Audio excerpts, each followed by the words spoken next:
মই তুলিকা আপোনালোক সকলোকে পুনৰবাৰ স্বাগতম জনাইছোঁ মোৰ চেনেল তুলিকা চাৰ্টলৈ। আশা কৰোঁ আপোনালোক সকলোৱে ভালে আছে। আপোনালোক সকলোৱে গমেই পাইছে যে আমাৰ ভাল লগা ফেষ্টিভেলবোৰ আহি আছে এতিয়া। কৃষ্ণ জন্মাষ্টমীৰ পিছত বিশ্বকৰ্মা পূজা গ'ল, তাৰ পিছতে আহিছে আপোনাৰ গণেশ চতুৰ্থী। তো গণেশ চতুৰ্থীৰ কাৰণে মই ভাবিলোঁ যে গণেশৰ মূৰ্তি এটা বনাওঁ। ইয়াৰ আগতে মই আপোনালোকক গণেশৰ মূৰ্তিটো কেনেকৈ বনাইছিলোঁ তাৰে ভিডিঅ' দিছিলোঁ। একচুৱেলি ভিডিঅ'টো বহুত বেছি লং হৈ যায়, সেইকাৰণে মই আকৌ এটা ছেকেণ্ড পাৰ্টত এইটো ভিডিঅ' দি দিছোঁ যে মই কেনেকৈ কালাৰ কৰিম আৰু ডেক'ৰেশ্যনটো মই কেনেকৈ কৰিম। এয়া মই কালাৰ কৰিবলৈ আৰম্ভ কৰি দিলোঁৱে। এয়া চাওক, মই গোটেইখিনি স্কিনৰ কালাৰ কৰি দিছোঁ। যিখিনিত খালী গা আছিলে যে সেইখিনিত মই গোটেইখিনি স্কিনৰ কালাৰটো কৰি দিম। তাৰপিছত মই ধুতিৰ কালাৰটো কৰিম। ধুতিৰ কালাৰটোত মই অৰেঞ্জ কালাৰটো দি দিছোঁ। মই কালাৰবোৰ ডাবলকৈ নামাৰোঁ, এটা ষ্টেপতে গোটেইখিনি কৰি যাম, কাৰণ মই মূৰ্তিটো শুকোৱাৰ পিছতে জেছৰ এটা ষ্টেপ মই ওপৰত লগাই লৈছিলোঁ, সেইকাৰণে মই এবাৰতে কালাৰবোৰ কৰি যাম। ইয়াৰ পিছত মই মুকুট আৰু অলংকাৰ যিবোৰ আছে সেইবোৰত গল্ডেন কালাৰটো দি দিম। হেল্ল' বন্ধু বান্ধৱীসকল, আপোনালোকে যদি ভিডিঅ'টো এতিয়া চাই আছে তেতিয়াহ'লে ওচৰত যে আছে ছাবস্ক্ৰাইব বাটনটো, তাত গৈ ছাবস্ক্ৰাইব কৰি দিয়ক আৰু লগতে ওচৰত থকা ক্লিক আইকন বাটনটো ক্লিক কৰি দিব। আৰু যিসকলে মোৰ ভিডিঅ'বোৰ আগৰে পৰা চাই আছে আৰু এতিয়াও চাই আছে তেতিয়াহ'লে কমপ্লিটকৈ চাওক, আৰু তাৰপিছত যদি ভাল লাগিছে লাইক আৰু কমেণ্ট এটা কৰি দিব আৰু লগতে শ্বেয়াৰ কৰি দিব। মই জানো যে মোৰ ভিডিঅ'বোৰ আপোনালোকক এণ্টাৰটেইনমেণ্ট কৰিব নোৱাৰে, কিন্তু আপোনালোকে হয়তো কিছু শিকিব পাৰিব। মই নকওঁ যে মই আপোনালোকক শিকাম, কিন্তু মই যি জানো বা মই যিখিনি কাম কৰি ভাল পাওঁ মই আপোনালোকৰ লগত শ্বেয়াৰ কৰিছোঁ, সেইখিনিয়ে মই জানো। সঁচা কথা ক'বলৈ গ'লে মই আপোনালোকৰ লগত কিছুমান ভিডিঅ' যিবোৰ শ্বেয়াৰ কৰিছোঁ মই ইয়াৰ আগতে মানে কৰা নাছিলোঁ ক্ৰাফ্টৰ তেনেকুৱা কাম। যেতিয়া ধৰক মই এই মূৰ্তিটো যে বনালোঁ, এই মূৰ্তিটো মই ফাৰ্ষ্ট টাইম বনাইছোঁ। ৱালপুটিৰ লগত মই মূৰ্তি ফাৰ্ষ্ট টাইম তেনেকৈ মানে ৱালপুটিৰ লগত মই কামেই কৰি পোৱা নাছিলোঁ, কিন্তু মই ফাৰ্ষ্ট টাইম এনেকৈ ৱালপুটিৰ লগত ডাইৰেক্ট মই মূৰ্তি বনাইছোঁ। নাজানো আপোনালোকৰ কেনেকুৱা লাগিব পাৰিব, মই বনাব পাৰিছোঁ নে নাই আপোনালোকে জনাবচোন। এনেকৈয়ে মই আৰ্ট আৰু ক্ৰাফ্টৰ বহুতো কাম নিজে শিকিছোঁ আৰু লগতে আপোনালোকক দেখুৱাইছোঁ। এই আপোনালোকৰ লগত কথা পাতোঁতে মোৰ গণেশৰ কালাৰটো প্ৰায় কৰা হৈ গ'ল। ইয়াৰ পিছতে মই চকুটো উলিয়াই দিছোঁ। মোৰ প্ৰায় ভুল লাগি থাকে কাৰণে মই সেইকাৰণে ফাৰ্ষ্টতে ব্ৰাউন কালাৰটো কৰি দিছোঁ, তাৰপিছত মই ব্লেক কালাৰ দি চকুটো উলিয়াই দিছোঁ। এতিয়া মোৰ ফুটৰ কালাৰটো দি দিছোঁ, তাৰপিছত মই সুৰটোৰ কালাৰটো অকণমান ডিজাইন দি দিম সুৰত। এইখিনি হোৱাৰ পিছত মই পাপাৰ বহা ঠাইখিনিত এই নীলা কালাৰটো কৰি দিম।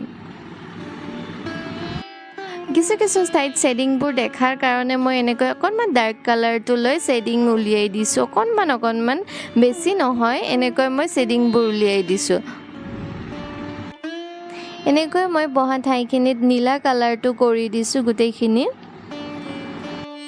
এনেকৈ মই গোটেইখিনিতে কালাৰটো কমপ্লিট কৰি লগাই লৈছোঁ। তাৰপিছত মই গোটেইখিনি কালাৰ কমপ্লিটকৈ ড্ৰাই কৰিব দিম, মানে ড্ৰাই হ'ব দিম, তেতিয়ালৈকে মই একো নকৰোঁ আৰু।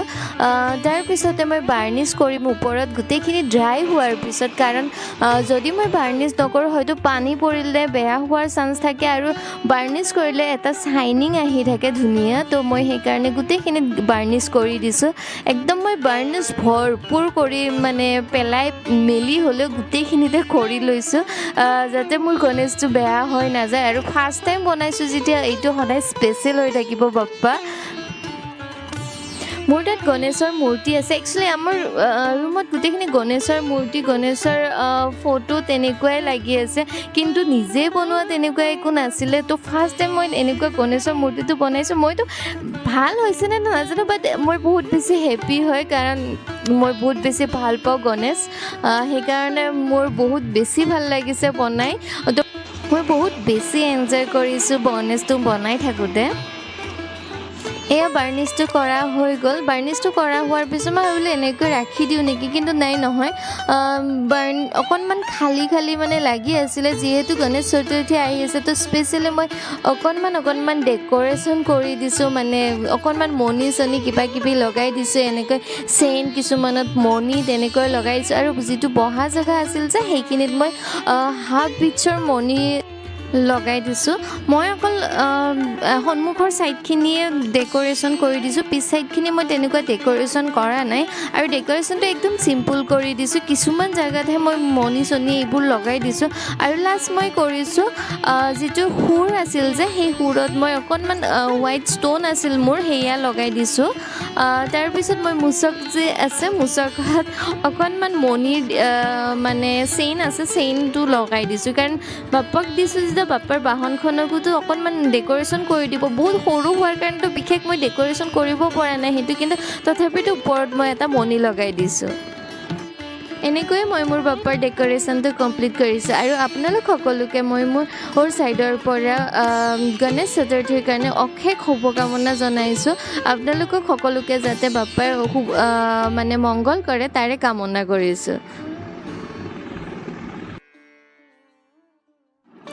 এনেকৈ মই মোৰ গণপতি বাপ্পাৰ ফাৰ্ষ্ট মূৰ্তিটো কমপ্লিট কৰিলোঁ ডেক'ৰেশ্যন এইটো মোৰ ফাৰ্ষ্ট মূৰ্তি আছিল তো আপোনালোকে প্লিজ জনাব কেনেকুৱা লাগিছে আৰু আগলৈকে মই বাৰু এনেকুৱা বনাবলৈ ট্ৰাই কৰিম তো আজিলৈ আহিছোঁ এইখিনিতে বাই বাই আৰু নতুন এটি ভিডিঅ'লৈ আপোনালোকক নতুন এটা টাইমত লগ পাম আজিলৈ আহিছোঁ বাই বাই